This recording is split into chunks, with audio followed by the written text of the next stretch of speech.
Back on home soil, this plane touching down in Ontario Tuesday morning at CFB Trenton, carrying 228 Canadian evacuees from the Grand Princess off California. The cruise ship, with some 3,500 people on board, was hit by a coronavirus outbreak. 237 Canadians were on the vessel, including 7 crew members. Foreign Affairs Minister François-Philippe Champagne explains why some were not on the flight back home. There were a very limited number of people who had other medical conditions which were not coronavirus related, who stayed and will be treated by the local Californian health officials. And we have also a handful of crew that were Canadians that were on the Grand Princess, which will be treated. They tested positive for the coronavirus in accordance with the protocol that has been established.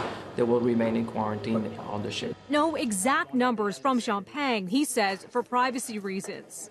As for those who were on the plane, passengers were screened for COVID-19 before and after the flight. They're now under a 14-day quarantine at the Canadian Forces Base. The other cruise passengers not from Canada continued to disembark from the Grand Princess Tuesday.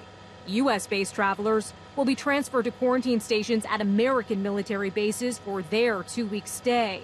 As for the status of COVID-19 in Canada, there are now more than 70 cases, and the country's first death was confirmed in British Columbia on Monday. Thank you very much for joining us this morning. We appreciate it. Good morning. On Toronto's Breakfast Television, infectious disease specialist Dr. Alison McGeer from Mount Sinai Hospital explaining COVID-19 will likely be with us for some time to come. We don't know what it's going to look like in the long term, but certainly in the short term, in the next 18 months, this is a virus we're going to have to live with. We were extraordinarily lucky with SARS that when it was transmitted, when people were ill, and how long it took to pass from one person to the next, allowed us to control it with public health measures. And that gave us a little bit of the expectation that we might be able to do it again. But the truth is, this is a very different virus, which is a good thing. Okay, SARS was actually much more dangerous. But this is a regular respiratory virus. And what we've learned is you cannot control its transmission. You can slow it down, which is part of what we're doing now.